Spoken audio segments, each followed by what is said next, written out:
ಅನುದಿನ ಅನುಕ್ಷಣ ಮನೆಯಲ್ಲೂ ಕಲಿಯೋಣ ಕಲಿಕೆಯ ಹೊಸ ಹಾದಿಯಲಿ ಜೊತೆಗೂಡಿ ಹೆಜ್ಜೆಯ ಹಾಕೋಣ ಸಂತಸದಿ ಕಲಿಯೋಣ ನಮ್ಮ ಹೆಮ್ಮೆಯ ಈ ಕ್ಲಾಸಿನಲ್ಲಿ.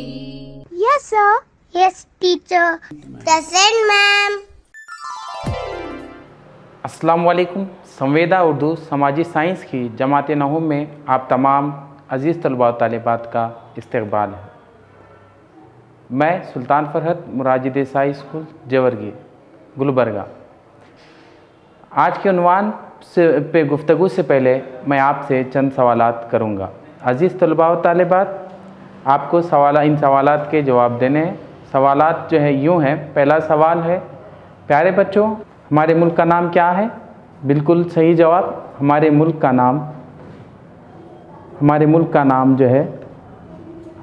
का नाम हिंदुस्तान है। बिल्कुल सही जवाब, शाबाश। तो अगला सवाल है, हमारे मुल्क में किस तर्ज की हुकूमत है? यानी हिंदुस्तान में जो है किस तर्ज की हुकूमत है? शाबाश बच्चों, हमारे मुल्क हिंदुस्तान में जमहूरी तर्ज की हुकूमत है। बिल्कुल सही जवाब, हमारे मुल्क में जो है जमहूरी तर्ज की हुकूमत है। अगला सवाल है, हिंदुस्तान में कितने किस्म की हुकूमतें हैं? जैसा कि बच्चों अपने पिछले जवाब में कहा कि हमारे मुल्क में जो है जमहूरी हुकूमत है, तो जमहूरी हुकूमत में जो है दो तरह की जो है कितने तरह की हुकूमतें हैं? तो बिल्कुल सही जवाब, दो तरह की जो है हुकूमतें या दो किस्म की हुकूमतें हमारे पास मौजूद हैं। ये सवालात के बाद जो है हम मरकज़ी हुकूमत यानी और रियासती हुकूमत पर जो है हम नज़र डालते हैं। जैसा कि आपने कहा कि हमारे मुल्क हिंदुस्तान में दो किस्म की हुकूमतें हैं, तो वो हुकूमतें मरकज़ी और रियासती हुकूमतें हैं। तो अच्छा, तो बच्चों आज के इस उन्वान में हम जो है मरकज़ी हुकूमत के बारे में मालूमात हासिल करेंगे।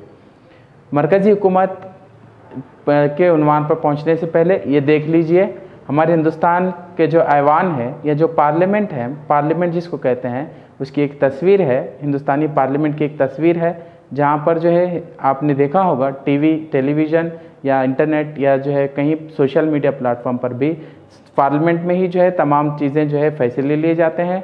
अवाम के मफाद में, अवाम के लिए जो है कि मालूम क़वानीन बनाए जाते हैं और अवाम की खातिर बहुत सारी जो है स्कीमात हो या मालियाती बिल हो, ये तमाम चीज़ें जो हैं यहीं और बहुत सारी जो है बहस व मुबाहिस से ये तमाम चीज़ें जो है पार्लियामेंट में ही अंजाम पाती हैं।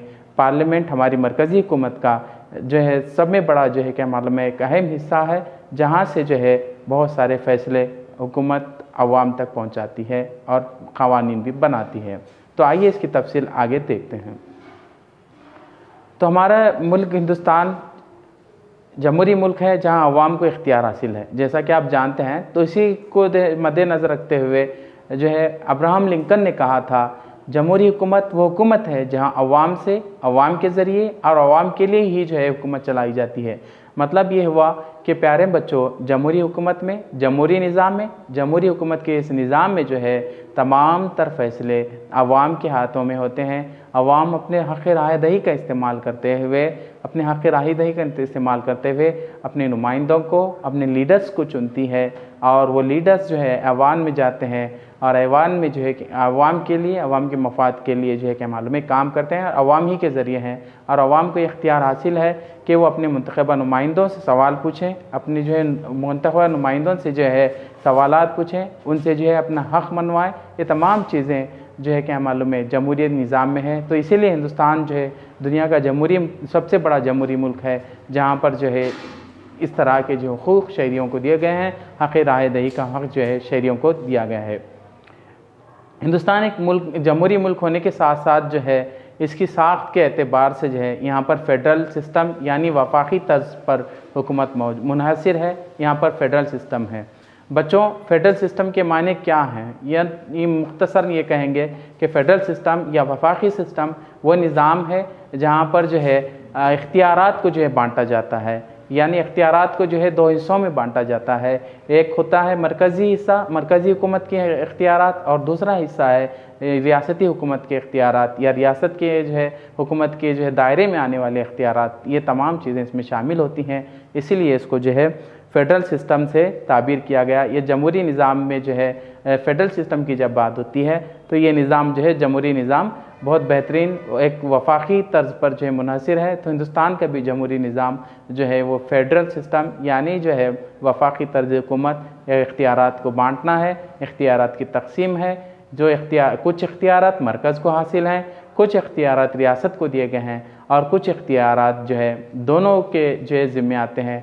रियासती हुकूमत भी जो है उस पर जो है क़वानीन बना सकती है, उस पर जो है अपनी राय दे सकती है, अपने जो है जो भी प्रोग्राम है मंसूबे हैं उसको अमल में ला सकती है। और साथ ही जो है मरकज़ी हुकूमत भी जो है उस पर क़वानीन बना सकती है, उस पर जो है अपनी जो है जो भी प्रोग्राम है मंसूबे हों उसको जो है तमाम मंसूबों को जो है अमल में ला सकती है। तो यूँ कहें कि फ़ेडरल निज़ाम एक बेहतरीन निज़ाम है जहाँ पर जो है इख्तियारात को बांट कर जो है एक बेहतरीन इंतज़ामी उमूर की जो है दागबेल या इंतज़ामी उमूर को जो है आवाम तक पहुँचाने की सही की जाती है या कोशिश की जाती है। तो आइए बच्चों, हम जब मरकज़ी हुकूमत के उन्वान को पढ़ रहे हैं तो मरकज़ी हुकूमत से मुताल्लिक़ जो है इसमें मालूमात के में और मज़ीद इजाफ़ा करते हैं कि मरकज़ी हुकूमत के हिस्से क्या हैं, मरकज़ी हुकूमत किन अज्जा पर या किन जो है अनासिर पर मुश्तमिल है, कौन कौन सी चीज़ें हैं, या मरकज़ी हुकूमत में कौन कौन सी चीज़ें आती हैं, या मरकज़ी हुकूमत के दायरे में क्या क्या शामिल है, मरकज़ी हुकूमत किस तरह जो है काम करती है, या मरकज़ी हुकूमत का तरीक़े कामकाज और उसकी तमाम तफसीलात किस तरह हैं। आइए हम उससे पहले जो है मरकज़ी हुकूमत के 3 अहम जुज़ यानी हिस्सों के बारे में बात करते हैं। 3 पार्ट जो सेंट्रल गवर्नमेंट के हैं उसके बारे में बात करते हैं। तो पहला जो हिस्सा है वो हमारे पास यहाँ पर मजलिस क़ानून साज है। मजलिस क़ानून साज जिसको अंग्रेज़ी में जो है लेजिस्लेचर कहते हैं। लेजिस्लेचर या कानून साज वो मजलिस है जहाँ पर जो है अवाम के लिए, अवाम की फ़लाह के लिए या अवाम की जो है खातिर ही जो है क़वानीन बनाए जाते हैं। और बहुत सारे क़वानीन ऐसे क़वानीन भी लाए जाते हैं जहाँ पर अवाम को तहफ़्फ़ुज़ और अवाम को जो है फ़रोग़ देने के लिए जो है क्या मालूम है काम अंजाम दिया जाता है। तो ये चीज़ें जो है मरकज़ी हुकूमत के जो है का हिस्सा जो रही हैं। पहला हिस्सा क़ानून मजलिस क़ानून साज जिसको हम लेजिस्लेचर भी कहते हैं, ये इसमें जो है शामिल है।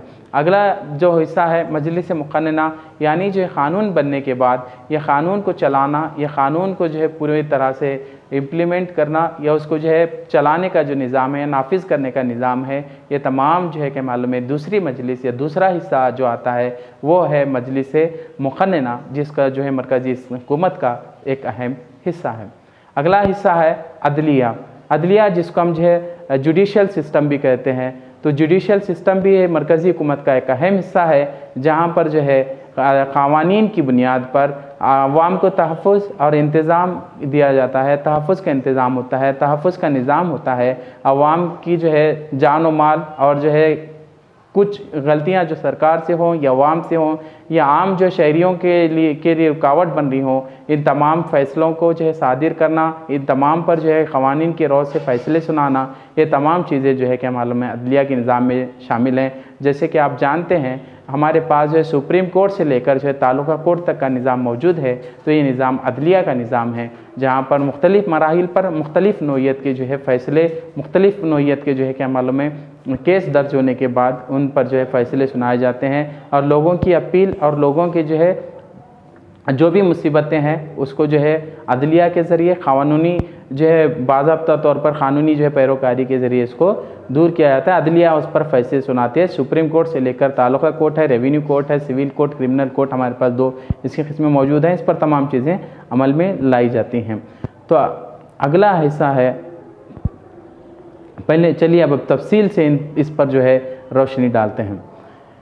मजलिस क़ानून साज दस्तूर की जो है 79वीं दिफ़ा के तहत पार्लियामेंट की तश्कील अमल में आई। तो मजलिस क़ानून साज में जो है दस्तूर की जो है इसकी क़ानून साजी की जो मजलिस क़ानून साज है उसकी तश्कील जो है दस्तूर की जो है 79वीं दिफ़ा के तहत पार्लियामेंट की तश्कील अमल में आई। यानी मजलिस क़ानून में जो है जो जिसका अहम रोल है वो पार्लियामेंट है। तो पार्लियामेंट की जो तश्कील है वो दस्तूर की जो है 79वीं दिफ़ा के तहत जो है अमल में लाई गई। और हिंदुस्तानी पार्लियामेंट के 2 ऐवान हैं। देखिए बेटा, हिंदुस्तानी पार्लियामेंट के जो है 2 ऐवान हैं। जब हम पार्लियामेंट की बात करते हैं तो जो है पार्लियामेंट वो इदारा है जहाँ पर क़ानून साजी होती है, क़ानून बनता है, क़ानून पर बहस होती है, क़ानून पर बहुत सारी बातें हमारे रूबरू आती हैं। तो ये क़ानून बनाना, ये जो है अहम जो काम है, कानून साजी का जो काम है, वो पार्लियामेंट के हाथों में आता है। पार्लियामेंट इसको जो है अंजाम देती है। तो पार्लियामेंट की जो तश्कील है दस्तूर की जो है 79वीं दिफा के तहत जो अमल में लाई गई, और इसमें जो है 2 ऐवान मौजूद हैं। यानी पार्लियामेंट जिसको हम कहते हैं पार्लियामेंट या ऐवान, 2 ऐवान उसमें मौजूद हैं। पार्लियामेंट के जो है 2 ऐवान हैं। पहला ऐवान है जिसको ऐवान बाला या अपर हाउस के नाम से भी हम जो है जानते हैं, वो है ऐवान बाला, यानी जो है राज्यसभा। राज्यसभा यानी ऐवान बाला, जिसको अपर हाउस के नाम से जानते हैं। हिंदुस्तानी पार्लियामेंट का सबसे जो है बड़ा हाउस या ऐवान बाला जिसको हम कहते हैं, वो जो है राज्यसभा है।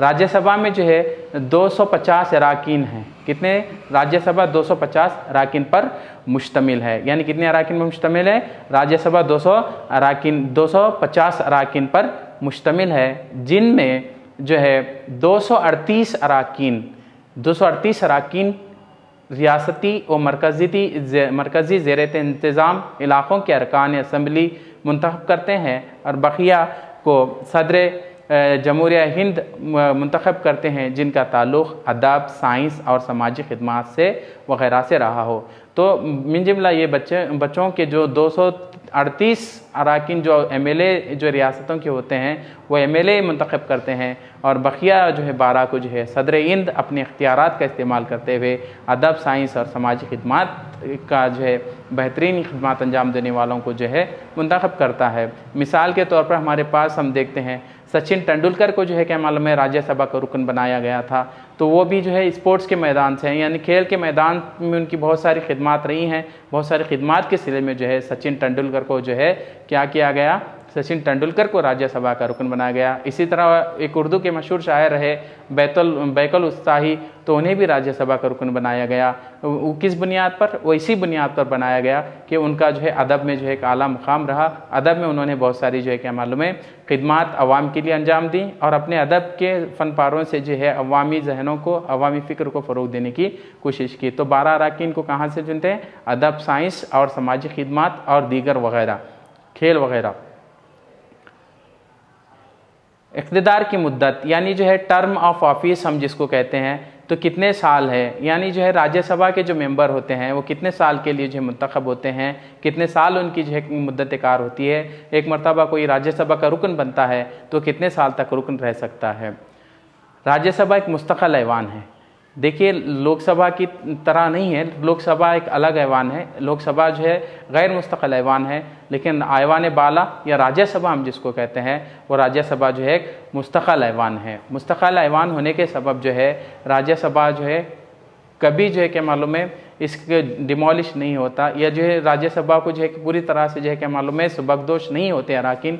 यहाँ पर मुंतखब अराकीन की जो मुद्दत जो है वो 6 साल होती है। एक रुकन जो है 6 साल मुद्दत के लिए मुंतखब होता है। 250 अराकीन जो हैं वो पूरे जो है क्या मालूम है 6 साल मुद्दत के लिए मुंतखब होते हैं, मगर इन अराकीन में जो है हर 2 साल बाद 3/4 अराकीन सुबकदोश होते हैं। यानी राज्यसभा के जो है 3/4 अराकीन जो है वो हर 2 साल बाद 3/4 अराकीन जो है सुबकदोश होते हैं। और 6 साल, मगर अगर किस बीमारी की बिना पर या किसी जो है आरेज़े के सबब या किसी जो है क़ानूनी जो है पेचीदगियों के सबब अगर कोई चाहता है वो वक्त से पहले भी जो है इस्तीफ़ा दे सकता है।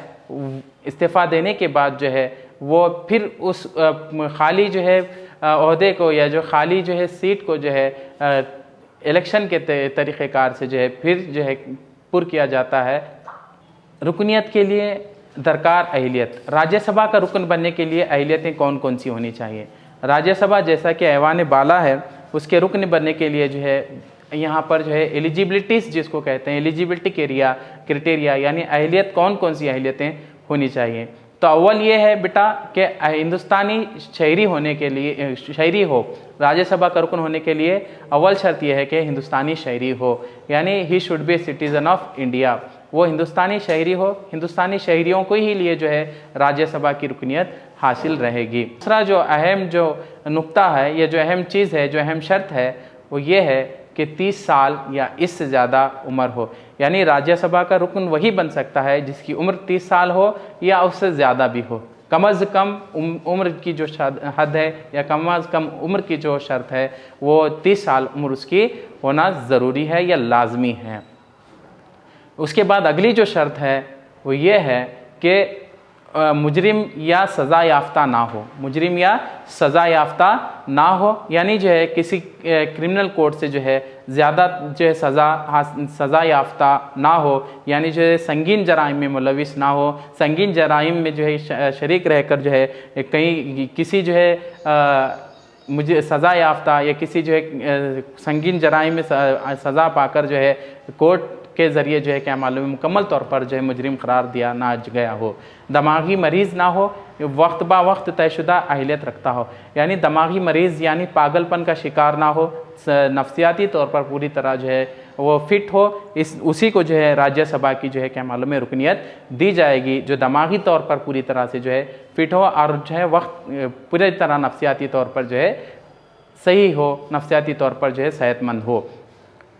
इसीलिए जो है पागल या जो है अहमक या बेवकूफ़ या इसी तरह के जो है लोगों को जो है क्या मालूम है राज्यसभा के रुकन बनने की अहलियत हासिल नहीं है, वक्त बा वक्त तयशुदा अहलियत रखता हो, यानी पार्लियामेंट के ज़रिए वक्त वक्त जो है जो कुछ भी अहलियतें हैं, जो कुछ भी बातें जो है जो कुछ भी जो नए क़वानीन बनाए गए हैं वो क़वानीन का पासदार हो, यानी जो है अब जो उम्र की हद जो है बढ़ाई या घटाई गई हो तो इन चीज़ों का भी जो है क्या मालूम है ये कुछ नए ज़ाबिते लाए गए हों तो उन चीज़ों के लिए भी वो पूरी तरह अहल हो, उसी को जो है राज्यसभा का रुकन बनाया जा सकता है। तो राज्यसभा के स्पीकर जो है सदर हिंद नायब सदर हिंद होते हैं, यानी जो है वाइस प्रेसिडेंट ऑफ इंडिया जो है राज्यसभा के जो है चेयरमैन होते हैं या सदर होते हैं, स्पीकर होते हैं। राज्यसभा के स्पीकर जो है नायब सदर जमहूरिया हिंद यानी हिंदुस्तान के जो है नायब सदर जमहूरिया वाइस प्रेसिडेंट ऑफ इंडिया जो है क्या होते हैं राज्यसभा के जो है स्पीकर होते हैं।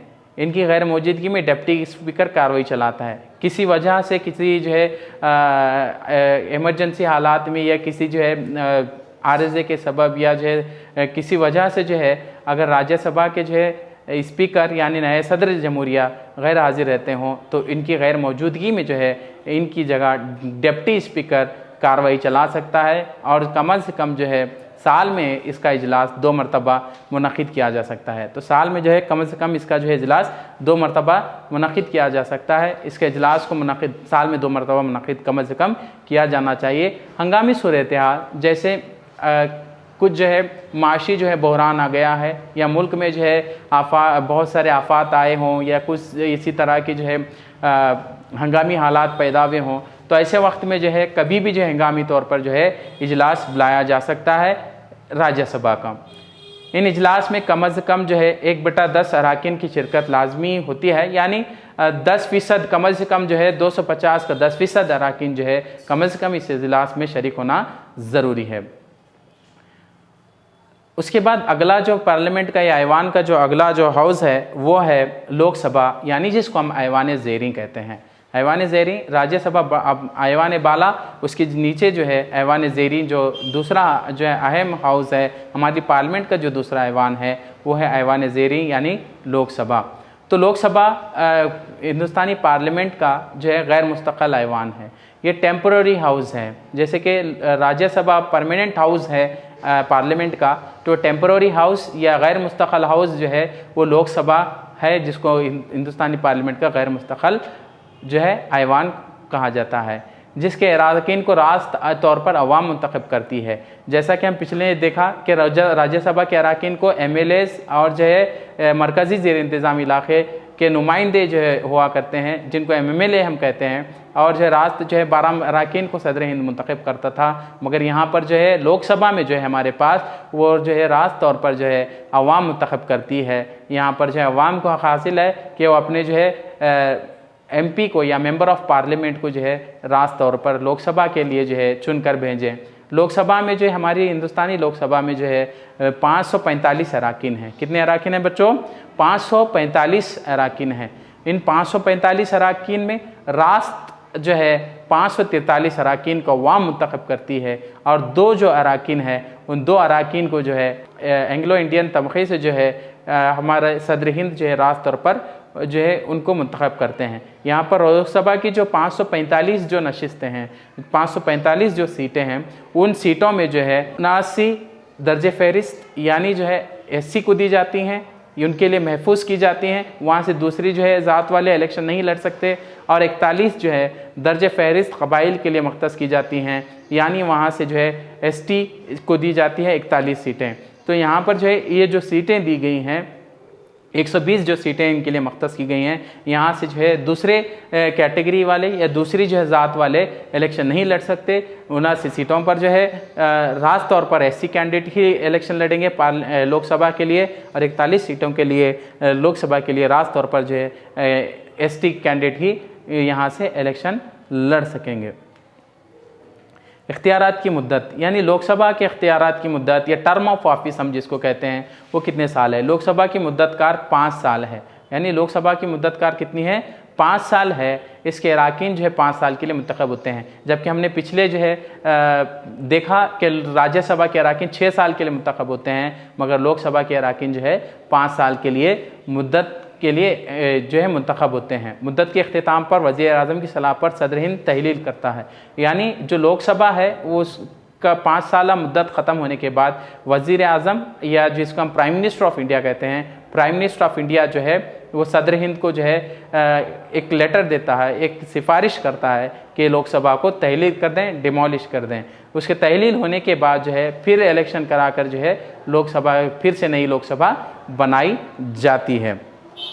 हंगामी सूरत हाल में 1 साल मुद्दतकार बढ़ाई जा सकती है। मिसाल के तौर पर किसी जो हंगामी सूरत हाल जैसे जो है कोई आफात आ गई या ज़लज़ला हुआ, ये जैसे कोरोना जैसी वबा चल रही है, इन हंगामी हालात में जो है लोकसभा की मुद्दतकार अगर 5 साल ख़त्म हो रही है तो उसको बढ़ाकर जो है सदर हिंद उसको बढ़ाने का इख्तियार रखता है, उसको बढ़ाकर जो 1 साल तक उसको तोसी की जा सकती है। फिर 1 साल की मुद्दतकार के बाद फिर जो है इलेक्शन जो है 5 साल ख़त्म होने के बाद 1 साल बढ़ाकर फिर जो है वहाँ पर इलेक्शन कराए जाते हैं। अगली लोकसभा फिर 5 साल के लिए मुंतखब होती है।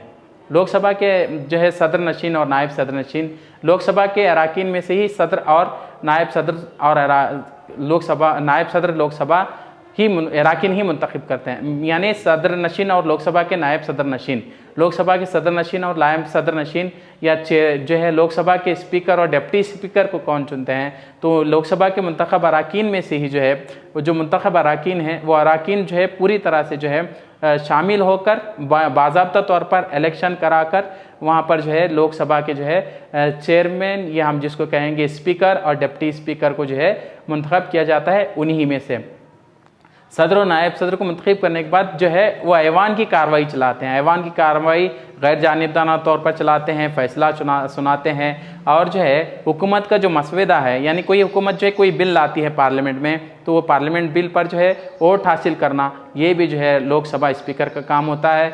और जो है ऐवान में जो है मंजूरी वगैरह बिल को मंजूर कराना, ये तमाम चीज़ें जो है उसके हिस्से में आती हैं। अलावा इसके जो है लोकसभा के सदर और नायब सदर की जो है गैर हाज़िरी में या स्पीकर की गैर हाज़िरी में डिप्टी स्पीकर जो है तमाम ये मसवदे की मंजूरी और दीगर जो है हाउस की कार्रवाई को चलाना या ऐवान की कार्रवाई को चलाने का काम पूरा तमाम तर जो है काम जो है ये जो है डिप्टी स्पीकर ऑफ लोकसभा चलाता है स्पीकर की गैर मौजूदगी में, स्पीकर की गैर मौजूदगी में। तो उसके बाद आते हैं हम इसी लोकसभा में जो है एक और जो अहम जो हिस्सा होता है वो मुखालिफ पार्टी का रहनुमा या जिसको हम जो है लीडर ऑफ द अपोजिशन कहते हैं।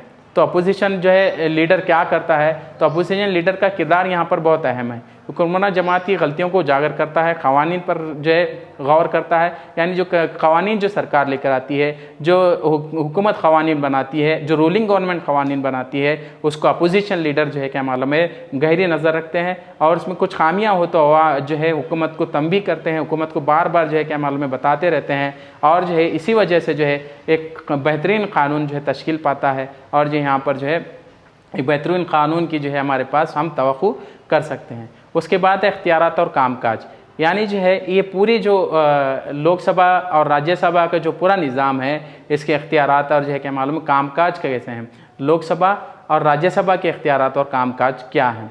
तो यहाँ पर देखिए लोकसभा और राज्यसभा के इख्तियारात में अमल क़ानून साज, लोकसभा और राज्यसभा दोनों को इख्तियार है कि वो क़ानून बनाएं। लोकसभा और राज्यसभा को इख्तियार है कि वो क़ानून बनाएं इसी तरह जो है हुक्मरानी इख्तियारात भी जो है यहाँ पर मौजूद हैं। लोकसभा और राज्यसभा दोनों को जो है मुश्तरका तौर पर ये इख्तियार हासिल है कि वो हुक्मरानी यानी एडमिनिस्ट्रेटिव पावर्स इनके हाथ में होते हैं। उसके बाद है मालियाती इख्तियारात यानी फाइनेंशियल बिल।